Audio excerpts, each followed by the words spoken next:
What's up, Taiwan? I'm Rhys Ayres with news from here in Taiwan and around the world. Police have made a string of arrests linked to a corruption scandal involving a Taipei shopping mall. Prosecutors believe city officials, possibly including then Mayor Ke Wen-je, made a corrupt deal allowing the mall to vastly expand its floor area. Police made 29 raids and brought in 16 people for questioning Friday.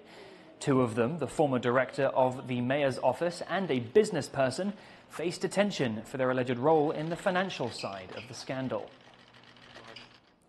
Israel says it has killed Hezbollah leader Hassan Nasrallah as it bombards Lebanon's capital, Beirut. Buildings have been flattened and at least 6 people have been reported dead.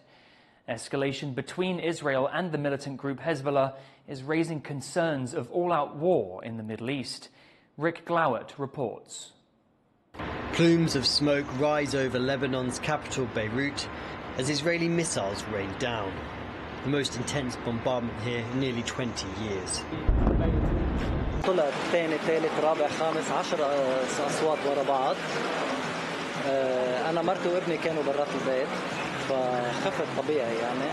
Israel says it is targeting the headquarters and weapons stores of Islamist militant group Hezbollah.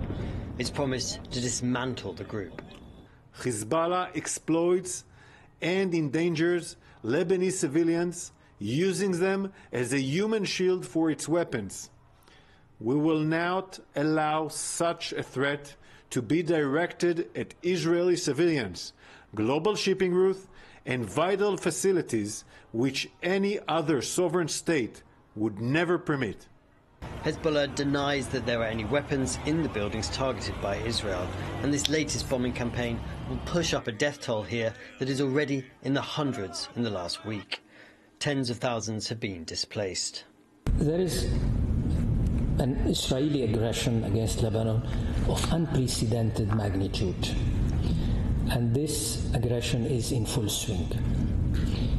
The attacking military of the occupying power is using its superior air power and its state-of-the-art military technology to commit war crimes and crimes against humanity on a daily basis. Hezbollah, backed by Iran and with links to Hamas in Gaza, also launched several rockets into northern Israel overnight. Clashes with Hezbollah have been increasing alongside Israel's war against Hamas in Gaza, but escalation this week has put the Middle East on the precipice of all-out war, with Israel resisting international calls for a ceasefire. War in Lebanon could lead to further escalation involving outside powers. I fully support the proposal for a temporary ceasefire, allowing for the delivery of humanitarian relief and paving the way for the resumption of serious negotiations for a durable peace across the Blue Line. We need this ceasefire now. We cannot afford endless negotiations as we have on Gaza. We must avoid a regional war at all costs. It's been nearly a year since a brazen attack on Israel by Hamas plunged this volatile region into a fresh round of violence. Israel's military response in Gaza has left more than 40,000 Palestinians dead, according to health authorities there. And this latest dramatic escalation across Israel's northern border puts peace in the region even further out of reach. Scott Huang and Rick Glowett for Taiwan Plus. At least 44 people are confirmed dead and millions are without power after Hurricane Helene barreled across the southeastern United States. Rescue efforts are ongoing as floodwaters continue to rise in some of the worst-hit areas. Anybody in your house? Fire department! Fire department! Come on out, we got a boat!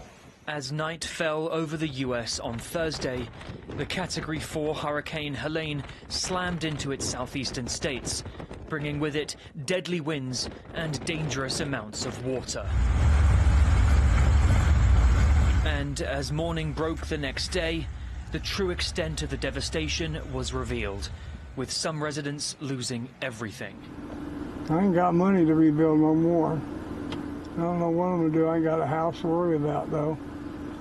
So, it is what it is. So this morning, and actually we live on the backside right next to the creek, and as soon as we looked out the window, the creek was like right there at our door almost. Like if it would have kept raining, our apartment would be flooded right now, actually. With dozens of people confirmed to have died, thousands of homes destroyed, and millions without power, Hurricane Helene is one of the biggest storms on record to hit the Gulf Coast. Among the dead, first responders, killed trying to save others. The storm has since been downgraded to a tropical depression as it makes its way north. But rescue efforts are just beginning. We have responded to over 200 medical and fire-related calls, anywhere from power lines down to burning vehicles, burning homes, and as well as any traffic accident, as well as serious medical calls. The southeastern states of Florida, Georgia, Tennessee, and South Carolina appear to be the worst hit, with county officials in North Carolina issuing urgent evacuation orders, warning the Lake Lure Dam could burst. With whole neighborhoods flattened or swept away and entire streets submerged, officials are warning the danger has far from passed. We also have the potential for flash flooding, and the waters are going to continue to rise for the next 24 to potentially 48 hours, especially on the northern part of the state. Despite the ongoing risks, rescue and cleanup efforts continue. With the death toll expected to rise, the full extent of Hurricane Helene's destruction has yet to be revealed. Dolphine Chen and Rhys Ayres for Taiwan Plus. The Environment Ministry is taking control of an energy source that's been growing in popularity, one that could harm air quality if left unregulated. John Van Trieste reports. This is a boom time for fuels made from landfill waste in Taiwan. These so-called solid recovered fuels, or SRFs, are an alternative to coal, and they're made of waste that would otherwise end up in the dump. In just 5 years, domestic use has quadrupled, and the number of companies in the SRF market has jumped from 8 to 66. But though waste is being recycled, this isn't green energy, and lax regulation has environmentalists concerned about air pollution. Now the Environment Ministry is stepping in. A 3-month investigation has found problems, chief among them a supply chain that's murky at best, with who is buying and using these fuels often unclear. 销售流向部分呢，这部分是一个我们最不满意的地方哈。事实上，他们在这个流向的申报并不确实。The Environment Ministry plans to move paperwork online and install CCTV cameras to monitor where the fuel is going. There's better news when it comes to the known users of this fuel. Most companies burning SRFs are major manufacturers, and only 6% need to better comply with regulations. But there are 4 companies that emit highly toxic dioxin when they burn this fuel, and this is something officials say they won't tolerate. 如果它没有办法达标，它就要退场，加装污染防治设备来达到这样的一个标准跟改善。这个技术不难。One thing officials are sure of is that SRFs are only being made from domestic waste. SRF 不能进口。目前我们台湾的现行的再生能源发展条例，它顶多视为再生能源。There are signs the SRF boom could be slowing, with 14 companies planning to get out of the market. And stricter standards for incinerators that may be announced by the end of the year could cool things down further. But the Environment Ministry believes properly regulating the market is key to making sure Taiwan gets only the benefits from this newly popular source of fuel. Joseph Wu and John Van Trieste for Taiwan Plus. A deconstructed historic monument in Taipei, the Zhongshan Bridge, has been hidden from public view for decades. As Chris Gorin reports, debates over both the bridge's past and future raise questions about Taiwan's colonial past and its national identity. This is the Zhongshan Bridge, once one of Taipei's most beautiful landmarks. But that was before the original structure was controversially taken down some 20 years ago, and a new one constructed in its place. These days, few locals remember the bridge. 没有哎，这是很久以前的吗？是台北吗？对。没有看过。这是南投吧？台北。Originally built during the 1930s, during the Japanese colonial period, it was known as the Meiji Bridge, after the Japanese emperor. By the 1990s, after typhoons caused flooding upstream, the bridge, whose heritage was already a point of contention, became the subject of further debate among politicians and the city's Water Resources Agency that said tearing down the bridge would reduce flooding. The bridge was eventually demolished in 2002 under then Taipei Mayor Ma Ying-jeou, a member of the Kuomintang, or Chinese Nationalist Party, who went on to become president of Taiwan. At that time, the nationalist government conceptualized the bridge as a symbol of oppression, which was a bit ridiculous. Additionally, another reason has to do with flooding, which obviously was also an exaggeration. Ma promised to rebuild the bridge at a new location within a year.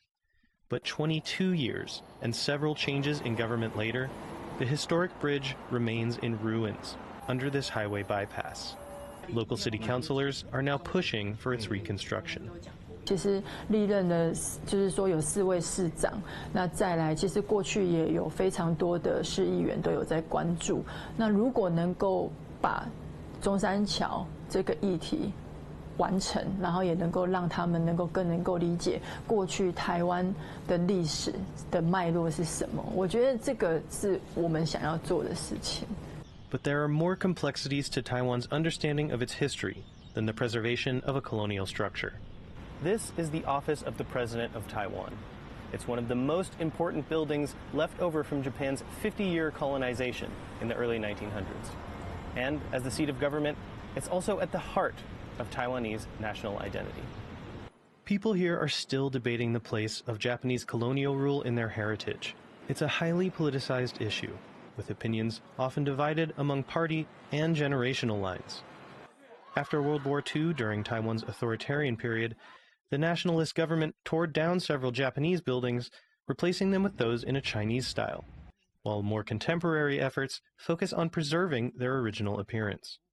Demolition or restoration is just the surface, but what's really important is the political implication of urban heritage, and to express our diversified understanding of history and identities. 其实这座桥它作为一个硬体的物质，反映了在台湾非常复杂的国家和历史的认同。光是这件事情，其实也是值得好好被论述和对待。那就我的认知，就是有关于日本时代的历史的不同的评价，还有在情感方面的一些对于象征物的处理方式的决策才是比较重要的重点。For now, the remains of the historical bridge remain where they lie, near forgotten and unrecognized. Their fate dependent on a new set of politicians, tasked with weighing how to define their value in a changing city. Eason Chun and Chris Gorin for Taiwan Plus. Fans of Formula One racing in Taiwan got a rare treat on Saturday, with Japanese driver Yuki Tsunoda giving a demonstration of speed on the streets of Taichung. Tsunoda tore up and down the streets in the 2012 Red Bull, the car that won the constructors' title for the team that year, with Sebastian Vettel winning the Drivers' Championship. Tsunoda competes in Formula One for Red Bull's sister team, RB. It's his first time visiting Taiwan, and he had some words for his fans. Yeah, it's first time for me in the show run and also in Taiwan. I'm already enjoying a lot of nice foods here, and yeah, looking forward for a hit on the track with Formula One. Thank you for watching What's Up Taiwan. You can visit the Taiwan Plus website or follow our social media for more stories from Taiwan and around the world. Finally, we leave you with more images of the Formula One show run in Taichung. I'm Rhys Ayres. Take care and see you next time.